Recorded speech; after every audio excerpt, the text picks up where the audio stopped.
Extrême droite, pourquoi leur donner la parole? Ce n'est pas forcément rompre le cordon sanitaire. C'est une enquête au long cours, dans laquelle plusieurs figures du Vlaam-Belang ont été interviewées. Dans l'émission Investigation de ce mercredi 20 mai, à 20h20, on entend s'exprimer Tom van Grieken et Dries van Langenove. Parmi d'autres figures plus ou moins connues de l'extrême droite belge et européenne. Ce n'est pas courant sur nos antennes. Nous sommes tenus au respect d'un cordon sanitaire médiatique très strict. Et soyons clairs, cette enquête n'entend pas y faire exception. Alors pourquoi donner la parole à ces personnalités? Comment le faire sans rompre le cordon? Et comment déjouer la com du Vlaam-Belang? Explication avec Baptiste Hupin, le journaliste auteur de l'enquête, et Jean-Pierre Jacquemin, le directeur de l'info à la RTBF. Cet article n'est pas un article d'info comme les autres. Tout sur la démarche incide de la rédaction ici. L'idée de départ, c'était d'aller voir quel est le vrai visage de cette extrême droite, qui a chamboulé le paysage politique, il y a un an, explique Baptiste Hupin. Souvenez-vous, il y a un an, c'était les élections, ce jour-là, les résultats du Vlaam-Belang créent la surprise en atteignant 19% des voix en Flandre. À la rédaction non plus, cette victoire, nous ne l'avions pas vue venir. Nous vous en parlions déjà dans cet article incide sur le plus gros crash média de l'année, selon les termes du responsable éditorial politique de la rédaction. Ça vaut la peine d'aller voir le vrai visage de ce parti qui est assez méconnu côté francophone, parce qu'on l'évoque souvent, on en parle souvent, mais on creuse rarement, poursuit Baptiste. Je pense que le public francophone a une image assez claire de ce qu'était le Vlaam-Belang en 2004 à 2005, quand il a fait de très gros scores, qu'il y a eu le procès qui l'a condamné pour racisme. Mais pendant 15 ans, il a disparu du paysage médiatique, écarté au profit de la NVA, dont on a beaucoup plus parlé, et qui incarnait cette droite flamingante, cette aile nationaliste flamande dans l'imaginaire collectif francophone. Or il apparaît clairement que cette extrême droite n'a pas disparu, elle est à mon sens plus forte que jamais, même si elle a déjà eu des scores plus importants. Les figures bien connues du Vlaam-Belang, comme celle de Philippe de Winter, se sont effacées au profit d'une nouvelle génération, emmenée par le président actuel du Vlaam-Belang, Tom van Grieken.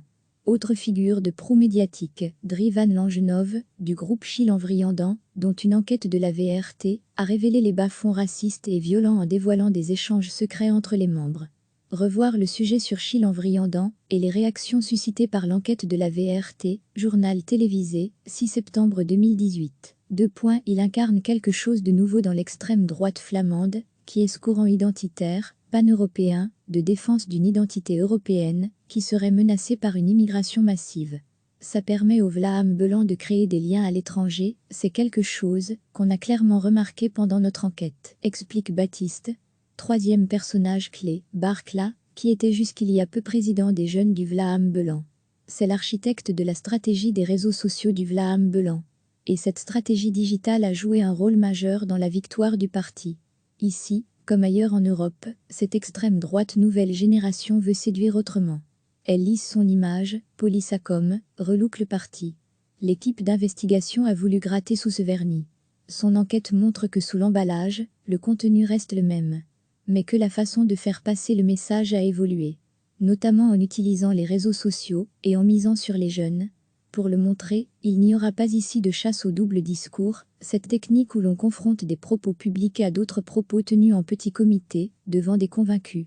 Pas de caméra cachée, pas d'interview volée, mais des paroles prononcées face caméra, de façon assumée. Un choix que l'équipe a posé dès le départ. Notre choix, c'était d'aller affronter le discours de l'extrême droite, de lui faire face, et de travailler de cette façon-là, pour qu'on ne puisse pas reprocher aux médias non plus de les avoir piégés. On a travaillé en toute transparence avec eux, et c'est par leurs interviews qu'on est allé gratter leur communication, mais avec leur accord. Voici un aperçu du reportage, dans ce résumé pour les réseaux sociaux, investigation, 2 points. Des rendez-vous sont pris, comme avec n'importe quel autre parti. Ils ont un service de presse qui fonctionne bien, qui répond, qui est à l'écoute de nos demandes. Ça fait partie aussi de leur stratégie de normalisation. Leur volonté est d'apparaître le plus possible dans tous les médias, y compris les médias francophones, dont ils se méfient et dont ils continuent à se méfier, mais c'est relativement classique. À noter, et c'est moins habituel, que les interviews de l'équipe RTBF ont été filmées 2 fois. Dans un cas, on nous a dit que c'était pour des raisons de média training, voir comment la personne à l'avenir devait réagir. Dans un autre cas, pour une interview réalisée en France chez une personne qui se présente comme responsable d'un mouvement identitaire français, c'était, nous a-t-on dit, pour pouvoir se retourner contre nous s'ils estimaient que le montage que nous allions réaliser était malhonnête, détaille Baptiste. Ce sont toutes ces interviews que les téléspectateurs peuvent découvrir dans l'émission Investigation. La RTBF a-t-elle pour autant coupé le cordon sanitaire? Pas du tout. Autant le préciser d'emblée, car l'expérience a montré que cette notion de cordon prêtait parfois à confusion, on y revenait notamment dans cet article d'Incide, ou encore celui-ci. Le cordon sanitaire politique implique de ne pas gouverner avec l'extrême droite. Le cordon sanitaire médiatique implique de ne pas laisser le champ libre à la parole d'extrême droite, sans garde-fou. C'est un principe qui a été adopté chez nous en 1991, après le succès électoral du Vlaam Blok aux élections, le Dimanche Noir. À ce moment, se met en place une règle à la RTBF qui dit que pour éviter d'être co-responsable de la propagation de propos racistes, on n'interviewe pas en direct, on n'invite pas en plateau, ni en débat, des membres de l'extrême droite, explique Jean-Pierre Jacquemin, le directeur de l'information à la RTBF. Cette règle a été contestée, mais chaque fois validée par toutes les instances judiciaires où elle est passée. Jusqu'au niveau du Conseil d'État, d'autres médias, RTL, les télés locales, continuent à maintenir cette règle de cordon sanitaire médiatique, que moi j'appelle la prise de responsabilité éditoriale, pour respecter les lois concernant entre autres, le racisme ou la discrimination entre les hommes et les femmes, les races, les religions. Pas d'interview en direct, pas de débat, et des précautions, qui ne sont pas des détails. Moi j'insiste pour dire que c'est un reportage comme les autres, avec de précautions que nous prenons en fonction de cette règle-là, précise Jean-Pierre. C'est-à-dire que le but de la règle est bien de ne pas colporter ou rapporter des propos racistes, discriminants sans les remettre en perspective, sans les interroger, sans indiquer qu'il s'agit bien d'éléments qui peuvent enfreindre les lois et qui sont condamnables. On fait des enregistrements, on écoute ces interviews, on n'est pas là pour édulcorer, nier que des propos violents sont tenus, mais on les met en perspective, et on a ce temps, ce délai de mise en perspective. Degré, lire aussi, ultra-droite, extrême droite, droite radicale, quel mot pour quelle réalité, toute la difficulté pour le journaliste qui s'intéresse au discours du Vlaam Belan, dont l'objectif d'en tirer des informations sur les ressorts de son succès, c'est de permettre de l'entendre, sans pour autant que cela serve la communication du parti. Les interviews sont souvent longues, et on se demande s'il n'y a pas certaines choses qui servent leur discours, partage Baptiste. C'est une interrogation permanente pendant ce reportage, qu'on a aussi, avec d'autres partis politiques. Le journaliste ne peut pas se mettre au service du message, quel qu'il soit, mais ici on redouble encore de vigilance, parce qu'on sait qu'il s'agit parfois d'un message antidémocratique, ou qu'il flirte avec l'illégalité, et donc on a une responsabilité encore plus importante. On est très alerte. C'est notamment dans le commentaire que cela se joue, sans que cela signifie qu'il faille énoncer un jugement moral. On recontextualise, on confronte quand c'est nécessaire, le cas échéant on dit que certains propos flirtent avec les limites légales ou les dépassent. Exemple, opposer les chiffres réels de l'insécurité à une candidate aux élections locales de Ninove, préciser qu'une personne a été condamnée à de la prison ferme pour un acte qu'elle décrit, il y a eu une vraie réflexion et un vrai travail éditorial sur les interviews pour permettre le recadrage. On a également interrogé des opposants au Vlaam Belan, qui montrent quelles sont les conséquences quand on s'oppose au Vlaam Belan, ou qui déconstruisent son discours, poursuit Baptiste. J'en appelle aussi à la responsabilité et à l'intelligence du public, qui dans certains cas se fera son jugement. Voici un extrait qui montre le type de technique d'intimidation utilisée par le Vlaam Belan, investigation. Le danger pourrait être, si on avait une vue extensive du cordon sanitaire médiatique, qu'on se dise qu'on n'enquête plus, qu'on ne rapporte plus, qu'on n'essaye plus de comprendre, conclut Jean-Pierre Jacquemin. Il est nécessaire d'informer nos publics de l'existence de cette extrême droite, on n'est pas là pour le nier, on n'est pas là pour dénoncer de manière moralisatrice, on est là pour enquêter et informer. Toute l'enquête donne des clés de compréhension, éclaire la façon dont ce parti se projette dans l'avenir, notamment grâce aux réseaux sociaux et à ses initiatives auprès des jeunes, sans renier son passé. Pour découvrir cette enquête, qui a nécessité plusieurs mois de travail, rendez-vous ce soir après le JT sur la Une. Nous mettrons le lien audio ici. Cet article n'est pas un article d'info comme les autres. Sur la page incide de la rédaction, les journalistes de l'info quotidienne prennent la plume et un peu de recul pour dévoiler les coulisses du métier, répondre à vos questions et réfléchir, avec vous, à leur pratique. Plus d'informations, là. Et pour vos questions sur notre traitement de l'info, c'est ici. C'est une enquête au long cours, dans laquelle plusieurs figures du Vlaam Belang ont été interviewées. Dans l'émission Investigation de ce mercredi 20 mai, à 20h20, on entend s'exprimer Tom van Grieken et Dries van Langenhove. Parmi d'autres figures plus ou moins connues de l'extrême droite belge et européenne. Ce n'est pas courant sur nos antennes. Nous sommes tenus au respect d'un cordon sanitaire médiatique très strict. Et soyons clairs, cette enquête n'entend pas y faire exception. Alors pourquoi donner la parole à ces personnalités? Comment le faire sans rompre le cordon? Et comment déjouer la com du Vlaam Belang? Explication avec Baptiste Hupin, le journaliste auteur de l'enquête, et Jean-Pierre Jacquemin, le directeur de l'info à la RTBF. Cet article n'est pas un article d'info comme les autres. Tout sur la démarche incide de la rédaction ici. L'idée de départ, c'était d'aller voir quel est le vrai visage de cette extrême droite, qui a chamboulé le paysage politique, il y a un an, explique Baptiste Hupin. Souvenez-vous, il y a un an, c'était les élections. Ce jour-là, les résultats du Vlaam Belang créent la surprise en atteignant 19% des voix en Flandre. À la rédaction non plus, cette victoire, nous ne l'avions pas vue venir.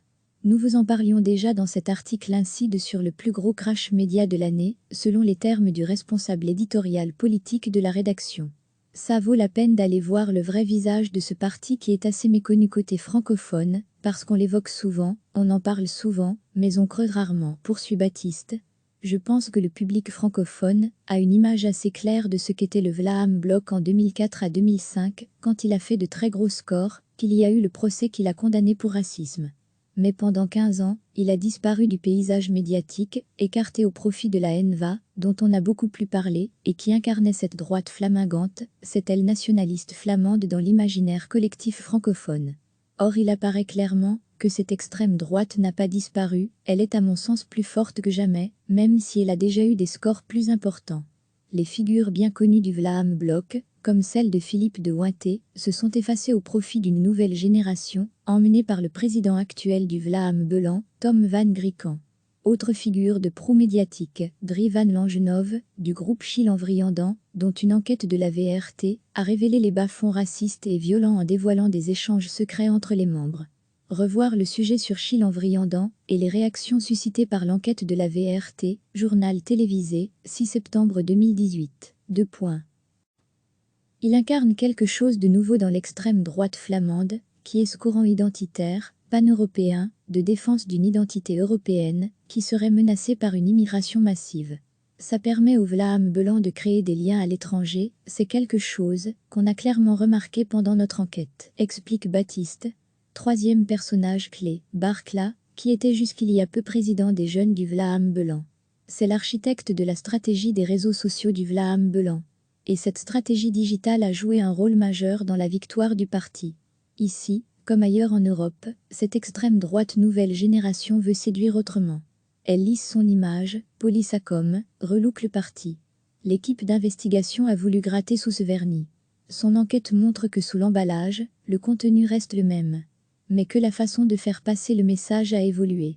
Notamment en utilisant les réseaux sociaux et en misant sur les jeunes. Pour le montrer, il n'y aura pas ici de chasse au double discours, cette technique où l'on confronte des propos publics à d'autres propos tenus en petit comité, devant des convaincus. Pas de caméra cachée. Pas d'interview volée. Mais des paroles prononcées face caméra, de façon assumée. Un choix que l'équipe a posé dès le départ. Notre choix, c'était d'aller affronter le discours de l'extrême droite, de lui faire face, et de travailler de cette façon-là, pour qu'on ne puisse pas reprocher aux médias non plus de les avoir piégés. On a travaillé en toute transparence avec eux, et c'est par leurs interviews qu'on est allé gratter leur communication, mais avec leur accord. Voici un aperçu du reportage, dans ce résumé pour les réseaux sociaux, investigation, 2 points. Des rendez-vous sont pris, comme avec n'importe quel autre parti. Ils ont un service de presse qui fonctionne bien, qui répond, qui est à l'écoute de nos demandes. Ça fait partie aussi de leur stratégie de normalisation. Leur volonté est d'apparaître le plus possible dans tous les médias, y compris les médias francophones, dont ils se méfient et dont ils continuent à se méfier, mais c'est relativement classique. À noter, et c'est moins habituel, que les interviews de l'équipe RTBF ont été filmées 2 fois. Dans un cas, on nous a dit que c'était pour des raisons de média training, voir comment la personne à l'avenir devait réagir. Dans un autre cas, pour une interview réalisée en France chez une personne qui se présente comme responsable d'un mouvement identitaire français, c'était, nous a-t-on dit, pour pouvoir se retourner contre nous s'ils estimaient que le montage que nous allions réaliser était malhonnête. Détaille Baptiste. Ce sont toutes ces interviews que les téléspectateurs peuvent découvrir dans l'émission Investigation. La RTBF a-t-elle pour autant coupé le cordon sanitaire? Pas du tout. Autant le préciser d'emblée, car l'expérience a montré que cette notion de cordon prêtait parfois à confusion, on y revenait notamment dans cet article d'Incide, ou encore celui-ci.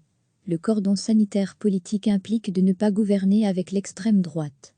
Le cordon sanitaire médiatique implique de ne pas laisser le champ libre à la parole d'extrême droite, sans garde-fou. C'est un principe qui a été adopté chez nous en 1991, après le succès électoral du Vlaam Blok aux élections, le Dimanche Noir. À ce moment, se met en place une règle à la RTBF qui dit que pour éviter d'être co-responsable de la propagation de propos racistes, on n'interviewe pas en direct, on n'invite pas en plateau, ni en débat, des membres de l'extrême droite, explique Jean-Pierre Jacquemin, le directeur de l'information à la RTBF. Cette règle a été contestée, mais chaque fois validée par toutes les instances judiciaires où elle est passée.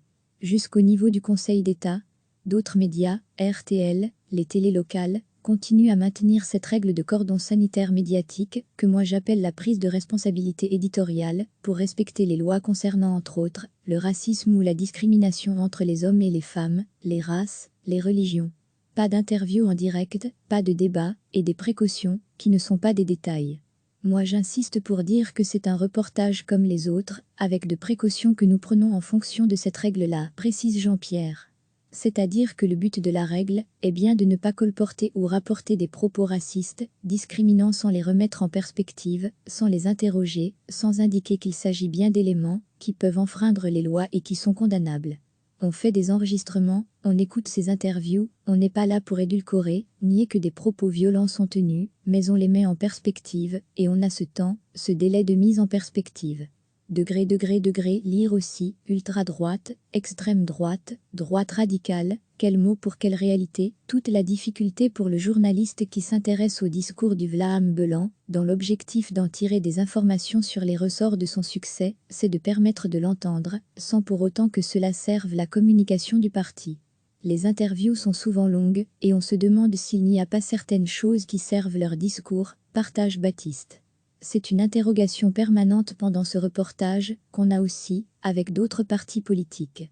Le journaliste ne peut pas se mettre au service du message, quel qu'il soit, mais ici on redouble encore de vigilance, parce qu'on sait qu'il s'agit parfois d'un message antidémocratique, ou qu'il flirte avec l'illégalité, et donc on a une responsabilité encore plus importante.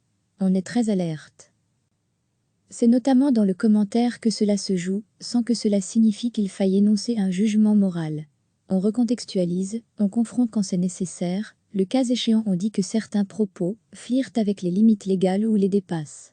Exemple, opposer les chiffres réels de l'insécurité à une candidate aux élections locales de Ninove, préciser qu'une personne a été condamnée à de la prison ferme pour un acte qu'elle décrit, il y a eu une vraie réflexion et un vrai travail éditorial sur les interviews pour permettre le recadrage. On a également interrogé des opposants au Vlaam Belan, qui montrent quelles sont les conséquences quand on s'oppose au Vlaam Belan, ou qui déconstruisent son discours, poursuit Baptiste. J'en appelle aussi à la responsabilité et à l'intelligence du public, qui dans certains cas se fera son jugement. Voici un extrait qui montre le type de technique d'intimidation utilisée par le Vlaam Belan, Investigation. Le danger pourrait être, si on avait une vue extensive du cordon sanitaire médiatique, qu'on se dise qu'on n'enquête plus, qu'on ne rapporte plus, qu'on n'essaye plus de comprendre, conclut Jean-Pierre Jacquemin. Il est nécessaire d'informer nos publics de l'existence de cette extrême droite, on n'est pas là pour le nier, on n'est pas là pour dénoncer de manière moralisatrice, on est là pour enquêter et informer.